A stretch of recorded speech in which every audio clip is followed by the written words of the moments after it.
The other news of the day, I don't know if you guys saw, is this. So EVO, their buyout was like so odd. I don't know if you guys saw. Basically, Sony sold EVO to itself, kind of. They sold to Nodwin Gaming, a company based out of India that does like conventions and events and like the Comic Cons and like all kinds of stuff, who has a large backing by Sony. It kind of makes sense. They sort of sold it to themselves and like a part of their own company or investment that is more armed to deal with the event stuff. And that came out with an announcement that RTS was getting more backing from Qiddiya, which you can see here is tagged in this tweet in this buyout. And Qiddiya already had a partnership with EVO. They were like a sponsor of them before. I think it was EVO Japan 2023 maybe was the first time they had something on the show floor, like got involved.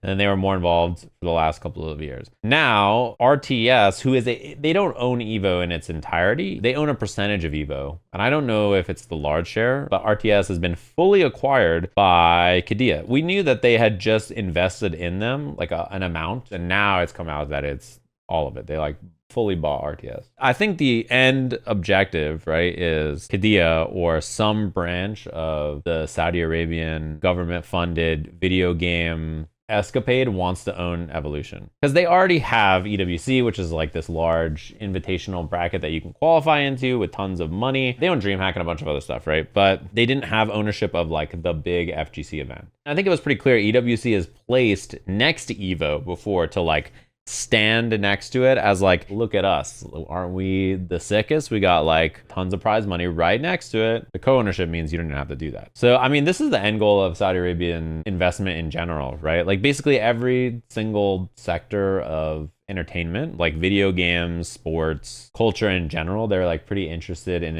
investing in and like taking over stuff from it. When they started investing in stuff, I expected this to happen eventually. I honestly am surprised it didn't happen sooner. Are they going to leave it as like an independent pillar that's like not as related to EWC and like it's its own thing? Is EVO going to become an event that's focused on like, hey, EVO exists as a tool to promote and then send people to EWC and that's what matters? It's hard to say, right? People don't really know what the whiplash is from joking about Pokimane owning EVO because RTS purchased it to this. My initial reaction to waking up and reading it was like, I guess I'm not going to go to EVO anymore. I don't know if that feeling will subside, but that was my initial reaction to the announcement. I was like, well, it was a good 11 years while it lasted. I didn't go to EWC as an example. I didn't like watch EWC or cover it on the stream or anything, but that didn't change anything about the tournament. Everybody still went.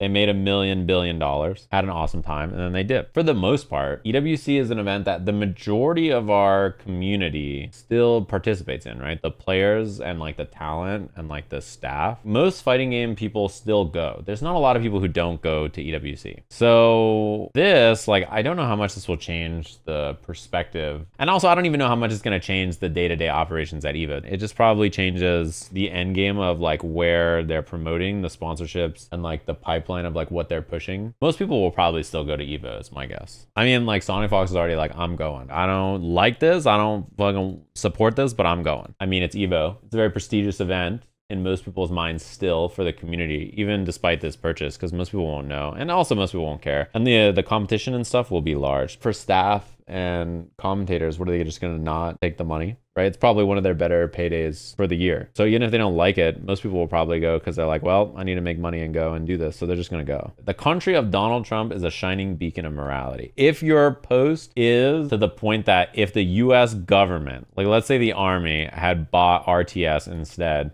that you would not feel the same way. I got offered a massive bag by the US Army to run an event, like a massive amount of money. And I said no, for the same reason, if that's your point. They say that every time, like my response will change. Maybe your point is that you don't like the country in general. So like running events here sucks because you hate the US government or something about it or whatever. Like totally fair. I think like a lot of people feel that way about many places, not just the US. Like I'm with you, I'm a same team, right? Let's say a man from Saudi Arabia was like, I'm gonna run a tournament in Saudi Arabia, and just ran a tournament, I'd be like, hell yeah, that's sick. I hope it's dope. I don't have anything against the people who live there who are just vibing. You thought I was Canadian? What? Can't you tell I'm not Canadian by like the everything about me? I worked with the army one time for Street Fighter 5, like launch Street Fighter 5. And they were like, this is not about recruitment or like doing things to support the army. This is just like a fun event to do on the base. You guys will chat about it. It'll give the soldiers something fun and then you could dip. I went and I was like, this shit is an event for recruitment for the army. And I never did one again. I was like, I'm cool. You know, 10 HUD. And I was out of there. And I just didn't do an event for them again. And they did a bunch more events after for like years. EVO already had sponsorship by Qiddiya. So you could even start there. I mean, you could think of it as like Street Fighter, the game has a relationship with them because it's allowed at EWC, right? And like Capcom qualifies people. I've worked plenty of events with sponsors or things that I disagree with, like Qiddiya or the US Army or like things like crypto, NFTs, things like that, right? Whataburger, if Whataburger was a sponsor for an event, some people work events for Red Bull and they don't even drink it. Like, you know, that kind of a thing. Like there can be events that you work that you don't like the sponsors or who's spending money on the event. Whatever the relationship with the event is and sponsors, that versus like the ownership of it and then the extent purposes of it, you know. That's not the same as the objective of this. The involvement of it is different, obviously. But yeah, it is funny because like, I don't know where these people come from. They just like appear and they're like, well, are you gonna go to EVO now, you fucking shill bitch? Like they just pop in like that and then that's what they type. The reason they type that is not because they care about Saudi Arabia or EVO or fighting games. It's because they want to care about my willingness to do or not do something. And they want to get you. So they can be like, aha. But then if I just say like, what if I don't go? Then like it's the end. Like their whole shtick is ruined. Then they're going to try to scheme and be like, well, I've done the research and this thing is connected to that thing is connected to this thing is connected to that thing. And you thought about doing this thing. But like the answer is like, why do you care only about me? You don't care at all about the people who are going. And you don't even consider how you look popping in and being like, well.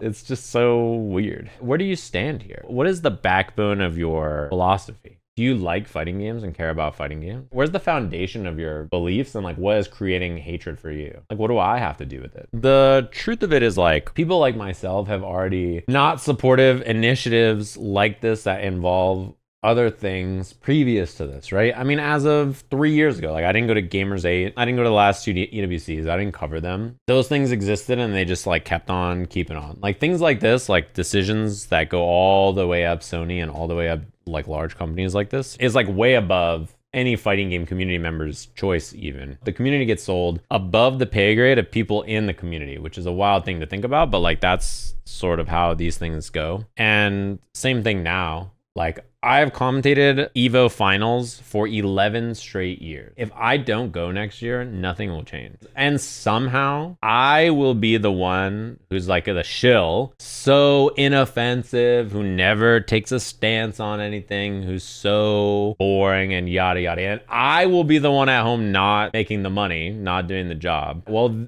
this is literally happening. They're gonna blame me somehow. I got flamed more for not doing EWC than any single person who went or the event itself. I know so many people who went and I know they just wanna make a bag. And I know so many people who went who don't give a fuck at all, bag or otherwise. They're like, I don't care about Saudi Arabia buying everything. Dude, it doesn't bother me in the slightest. Like I know both kinds of people. I know people who went who were like real sad that other people, even very briefly, were like, yeah, I don't think I'm gonna go because I personally, my beliefs mean that I don't feel like I should go. And they're just sad hearing someone else say that and they're like, don't talk about that, it makes me sad. It's like, bro, you're getting paid. You gotta Woody Harrelson the money in your face and get the money and just bounce. No one even cares. They're not flaming you, bro, they're flaming me. How does this change life for me? I don't know. I play fighting games and talk about fighting games for my life and like enjoy them. I can just play games and go to the tournaments that are not EVO. Things like this or EWC or whatever, like I don't have to be there and the event will carry on without me perfectly fine. Like more people were mad at Chris CCH not going to EWC because he chose not to than people that got flamed for going. That's kind of the level of how people feel about attending or going. So I don't really think this will change that much for the players and like people working the events live, because I think all of them are just gonna go and do it and no one's gonna flame them. Everyone hating on that lame 2xKO Chipotle ad, we're doing it for a reason, because this just feels like the logical endpoint of that route.